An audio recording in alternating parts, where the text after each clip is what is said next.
Yo, welcome to Debonair Productions, LLC. I see ya with your host, Mario Bobino. T. Calloway, signing out. Peace. Hello, everyone, and welcome to another episode of I See Ya. I see ya, Shomari Smith. What's going on, my brother? How you doing? Mario, good to be here. This is another special interview for me because, man, you're like a younger brother to me. I met you in 91, and before we get off into our history, because this is going to be a great interview, beautiful people, great interview, let's talk about where we're at today. We're at your wife's shop here on 9th Street. Can you tell my viewing audience, before we get off into our interview, about your wife's shop and why they should come here and shop? Yeah, so E14 Gallery, we're located 9th Street between Broadway and Clay, and it's an incredible place. She showcases local artists, and it's a place we've been open for 5 years now, believe it or not. It's amazing. Local artists and artisans who, all the way from Emory Douglas to someone that walks in and is just getting started. We want to give people a place where they can showcase their talents and get seen in a real way here in the Bay Area. So, yeah. And that's what's up. Now, before we start this interview, Shomari is a filmmaker / artist, and he has excelled at both of them. Before I get off into your background and our history, your art career has been just flourishing. But I want to open up with something that touched your heart that we talked about, was your art being displayed at the Chase Center. Yeah. Tell us about that situation and how you felt. Yeah, so it's amazing. So I have 5 portraits in the Chase Center right now currently, and it's of the Hamptons 5. So Curry, you have Draymond, Clay, Iguodala, and we have Durant also. And it's really cool how it happened. It's one of those things where the Warriors were headed to the playoffs in, I believe, 2018. And I remember someone mentioned, they were like, oh yeah, well, you should do a Curry portrait. And I was like, oh, okay. So I put together the Curry portrait, and I was like, oh, well, maybe I should just do at least the starting 5. So I put the 5 together, and we had it hanging in the gallery, and it was a trip. It was there for a while. The playoffs happened, and they eventually went on to win a championship, which was great. But the pieces were still up. Everybody celebrating, feeling good about, winning the championship in 2018. And there was someone who came in, one of our people who, one of our regulars who would come into the gallery, came in and saw the pieces, and he's like, they're having a call for entries for the Chase Center. You should have, he was telling my wife, you should have your husband submit these pieces because, I love them. I think other people will love them. And so my wife comes to me and she's like, they're having a call for entries. The guy sent the link, check it out. And I was, I don't really do that. I don't really enter things like that. So I was like, I don't know, she was like, no, you should do it. And I was like, oh yeah, I'll get to it. It's all good. And so she literally, Viviana, constantly kept reminding me over the next 2 weeks. And so I finally put something together literally to kind of tell her I did it, just to kind of get her to stop telling me to do it. And lo and behold, they got back to me and the process started. It was amazing. It was really cool to have that happen. I kind of feel like I'm a little piece of Oakland that went over to the Chase Center. So yeah, I'm really proud of that. That's what's up. 21 gun salute. Now, Shomari, born and raised Oaklander, such as myself, and started off at Jefferson, then Howard, then King Estates, which is no longer there. Bring King Estates back, then Skyline, and then we met at KDOL. We both started the same year, actually. 91 is when I started being a sports director there, and then that's when you came on later on, maybe a couple of months later. So our relationship has been on point since 91, and we also have history. I remember I met your mother first, and your mother told me, hey, Mario, my son's about to start working here. Make sure you look out after my son. So I took heed to what your mother said, and then from that point, you were working at KDOL. Ram corrected me on this. She was the first, actually, director at KDOL that was directing a lot of the programs. So before I go more in detail of what me and your relationship came, how it became. Tell us how it was being at, young director at KDOL. Yeah, so it was an amazing experience. KDOL opened up so many doors for me. For me, KDOL was kind of like the hub for what would become my life. Like, I met my wife there, and almost all of my greatest friends came through KDOL, lifetime friends. And so I look at KDOL as a part of a branch of family, because it was just amazing. So and becoming the first director of the Homework Hotline was pretty cool. When I was transitioning, I had graduated from Skyline and I was headed to the California College of Arts. I was looking for work because after 12th grade at KDOL, that's it. That's the end of the line. And Rob Lamone was really cool. Rob Lamone actually said, hang on, I think that summer between heading to college, he had found a bunch of jobs for me, around, it was all over the city. He was having me shoot things and everything. He was but I got something for you. Just be ready. And so when the fall came, he introduced me to Peter Holm, who was starting the Homework Hotline. And he was this is, going to be something we do every day. It's, going to be live, student run, and I want you to direct it. And so, it was those are good times. Just thinking about, we were live every day, 3:30 to 5. And we would go on and help children out with their homework live. And it was the coolest thing because it was all student run, all the students on the cameras, working the audio, and almost everyone that worked on that show I'm in touch with still to this day.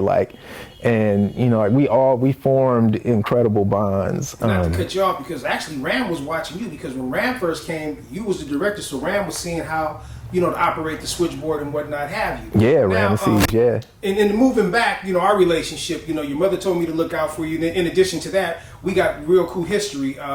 Your brother Calvin and my great cousin, may so rest in peace, Felipe, were great friends because you guys lived in the same neighborhood over there off of Keller. Yes, yes. And then Coach Smith, who I used to work with from Bret Hart, Coach Smith, that was my dog, Mr. Fit. That's why I do the things that I do. So when I found out all this, it's oh my goodness, I really got to take this guy underneath my wing. So we're at KDOL. I had a talk show called The Debonair Fair. Yes. You was my director. Yes. I don't know if you remember that. I do remember. You was my director. As we're talking right now, I'm going to show a clip of me and you in the booth when you were directing my show at Debonair Fair, the talk show. Then me and you became so close. You were a great animator. That's why you've always been in the art. And I don't know if you remember this, but remember, I had you and Alberto do my cartoon called The Dead Man. Oh. Yes. The Dead Man. You guys did, we made an attempt at an animation. Didn't turn out too well, but I remember you guys hacking away back in that edit suite trying to get my graphics ready for The Dead Man. Yeah. What was that experience like? Oh man, those are good days and good times.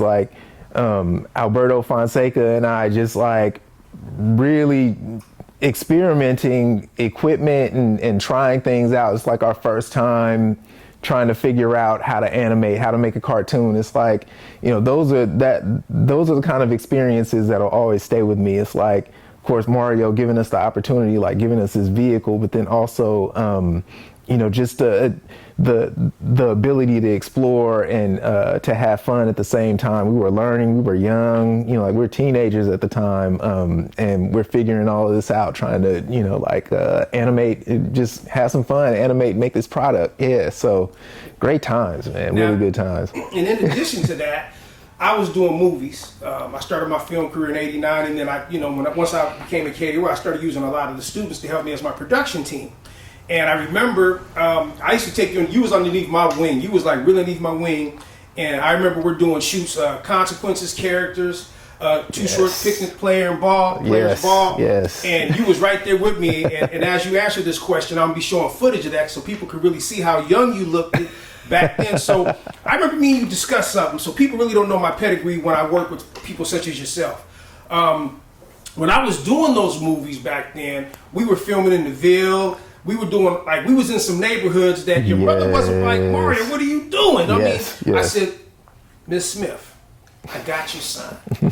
Explain to the viewers how when we were doing them videos in the 6'9" Ville, Two Shorts Players, Picnic Ball, Consequences, when we was up like 24 hours. Remember, it was like, come on, remember, we shoot some long hours. Explain to the viewers what that experience was like when I had you underneath my wing when we was filming them projects. So I had to be about 17 or 18 around that time. And I was in parts of Oakland, literally no fly zones. And it was the most comfortable, definitely the most comfortable I ever felt in the Village or in a lot of these areas where we would go in, we have tons of equipment, lighting, everything, and we'd be there all hours of the night doing these shots. And Mario would have it. The thing I loved, it was like it definitely, like when your cousin Felipe showed up, I knew we were good. I knew he had everything. Like, I didn't worry about anything else after that. Like, once he showed up, and I knew that everything was locked down. And that was a great feeling, because I mean, there were a lot of places, like, I knew how to navigate through Oakland. It's like, hey, there's certain places you just don't go unless you know someone there. And I was in a lot of those places with Mario and those old films we did. Incredible experience. Like, I saw so much. Like, a lot of my experiences were definitely not in those areas, and so it was cool to be able to go and see those things, like, in that way, and feel safe at the same time. I remember you was in high school during those times. Yeah, super young, man, very young. And then in addition to that, I mean, me and you, we had this little rivalry going on, because you're from Skyline, I'm from Oakland High. I forced you to do a lot of sports with me. So Oakland High and Skyline would always be in the Silver Bowl, and I had you directing that as well. Yes. And we used to go back and forth, and you would also do the OAL games with me. So what was that experience like, doing the OAL sports with me? Because you're a major part of that. Yeah, so this was a like something I think that just really kind of shaped me as a camera person. Like, really, like going out when you shoot sports, it's totally different from going in and shooting an event like where there's talking heads, or it's very much you have to be on your toes. It's a lot of movement, a lot of instinct involved, and so learning how to shoot football was doing the OAL games, like really just digging in. Especially at the time, I was a student at Skyline High School, so like I'm at Mac. I'm at, Castlemont, like all these places where it's like kind of hostile environment, and I've got expensive equipment on me, like the whole thing, but like it was an experience like no other. And of course the rivalries, like I was always pulling for my team. I did shoot, I would say for sure I shot more Skyline games than I shot anything else, but I made it out to other games, and I'm still a little salty about 1993. Like I really wanted that one. Because that was your senior year. That was my senior year in high school. I really wanted that one. Came down to the wire. We had a great team that year. But shout out to the Wildcats for handling business that year. But hey. Yeah. and moving forward, people don't know this. And then in 1997, the Oakland Raiders came back, and then we formed a show 95. Okay, 95. Came back in 95. Yeah. We started the show 96. That's when Lorenzo Lynch came back, and thank you to Lorenzo Lynch and Mike Taylor, the PR for the Oakland Raiders at the time. They showed us so much love. So we started a show, Inbounds with the Oakland Raiders. Yeah. And it was me, you, and Robert Lamone. And then unfortunately, Robert Lamone fell off. Me and you continued that show all the way until the Raiders left, which was, I believe, 2018. Yeah. 2018. Yeah. So 2018. And then Shomari, at first he was just an assistant, then he became the cameraman, then he became co-producer with myself. Shomari, what was that experience like working with me and co-producing the show Inbounds? Yeah, so Inbounds is special to me. So I met all my heroes. I met all my football heroes up close and personal. Mr. Al Davis, just everyone. Like, you know, like as a Raiders fan, and I think that was the whole thing. Like I remember how we were like, man, the Raiders are coming back. Like, what could we do? Because I remember you had the Lorenzo project, and we were like, how can we keep this going? Like after like getting the access and everything, we were like, man, like we should like, how can we keep this going? We can't just give this up. And coming up with Inbounds, and I really think it was a special show because we talked to athletes about all of the things that they never get to talk about. So, you know, just stressing education, health, like eating well, like all the things that they did in the community for people. Like we focused on those things, whereas other, you know, like interviews would always focus on, you know, like how many yards, like how they're doing, how the team is doing, how many yards they got that week. We had a different angle, and I think that it was really special to have that, and it was geared towards students watching it, looking at all the student athletes who are interested in what the lifestyle is like, and how do you get to that point. We, you know, I don't know if we count the years. Oh my goodness, over like 20 some years. Oh my God, it's amazing. But they're still available on my YouTube channel, people. So if you want to see the amazing work Shomari and myself did, it's on my YouTube channel. And the amazing thing, I was the host. Shomari was, you know, the cinematographer, and he would be on the field and whatnot have you. Now, before I move on, what was the experience like when we went to the Super Bowl? Remember me? I went to the Super Bowl, bro. Man. Even though we lost, but not too many people could get on the field and do what we did. That was a special time. Yeah, you talk about going from just an idea to making it to the Super Bowl. That is incredible. I think that was almost like the pinnacle of what we had accomplished. Just like we made it all the way to the Super Bowl. After doing all of this work, all this time, the Raiders get to the Super Bowl. We're down there with them. It's in California. Great experience. And I, you know, like running around with a camera while the Super Bowl is going on is unreal. It was unreal. Like we had access unlike anyone else, you know. Thanks to Mike Taylor. Thanks to Mike Taylor. Shout out to Mike Taylor who looked out for us the entire time. Yeah. Now moving forward, you became this, which made me feel proud. You and Ramesses, I'm so proud of both of you guys. So you turn into this filmmaker, and you do an incredible documentary on 93 to Infinity. What a great piece. Can you elaborate on, you know, how'd you get that project, even though I know you went to Skyline with them guys, and where can people see that beautiful documentary? Okay, so it's available on YouTube. I want to make sure. Vivo reached out to me, and we made it available on YouTube, so you can Google it and it'll show up. It's called Till Infinity, The Souls of Mischief. I came upon that project, you know, like I grew up with those guys. They were in my neighborhood, so I first met. I like almost toward birth, like I have connections with all of them from very, very early on, guys in the Souls of Mischief and Hyro. But they were in my neighborhood, went to elementary school with them all the way on up.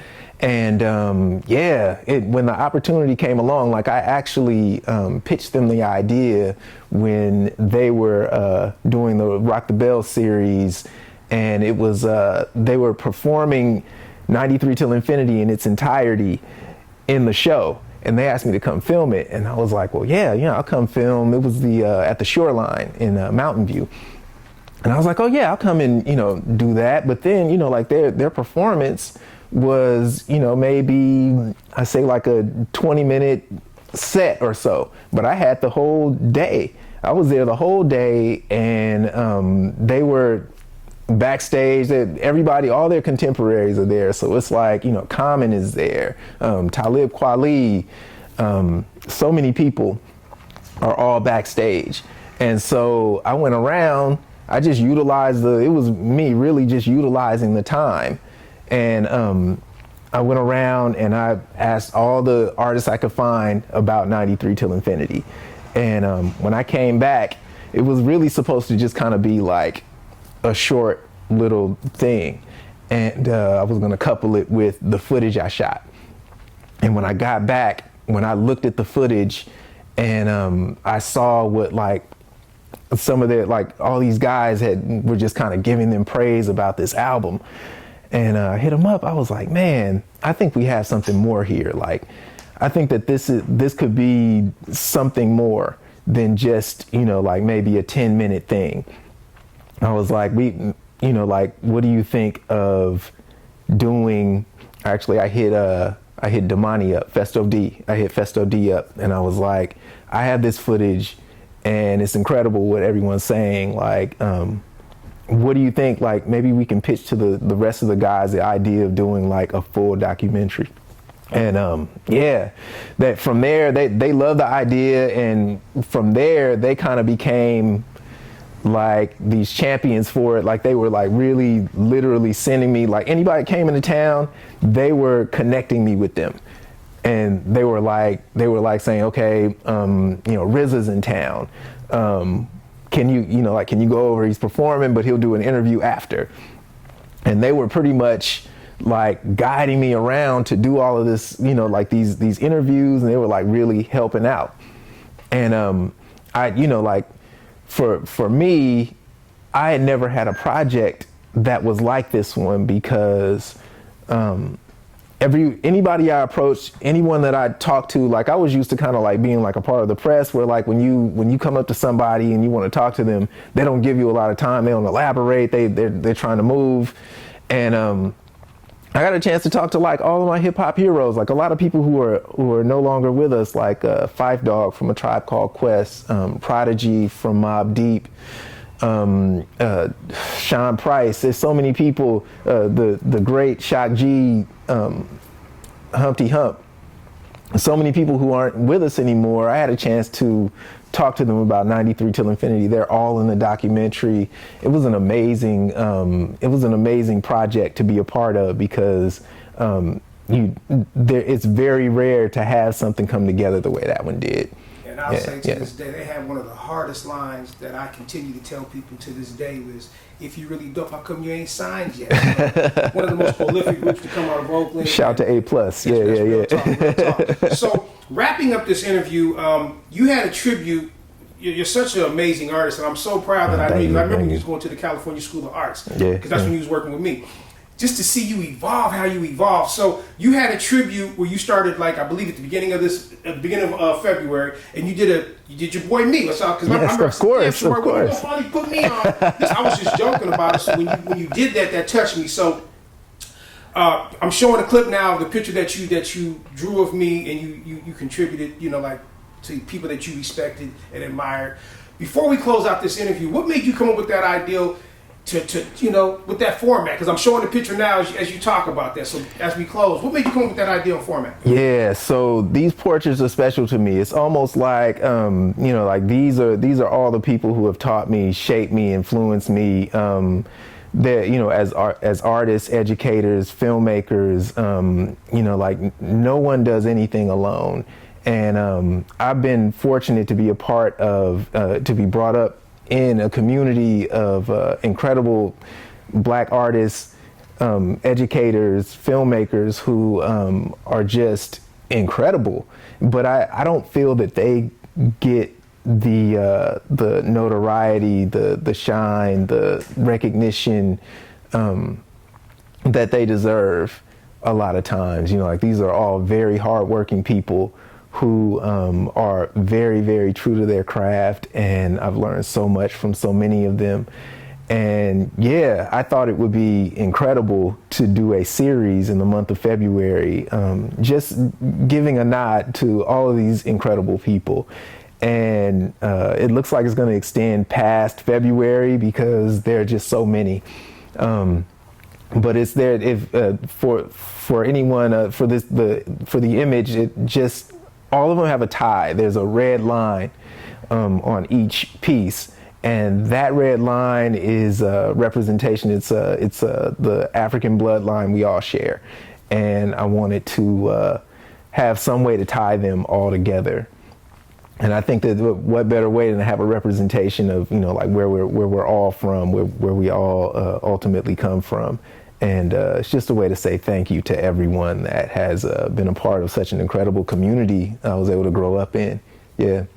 Well, Shomari, man, 21 gun salute. You made your big brother so proud, which I'm speaking of myself.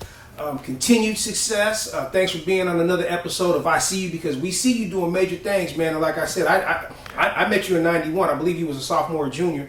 But to see you grow to where you are today is commendable. 21 gun salute to your wife Viviana, to your son, beautiful family. Thank you so much, Shomari, and continued success, my brother. Appreciate it, Mario. Thank you. Thank you. Yo, thanks for watching. I See You with your host, Mario Bobino. We out. T. Calloway.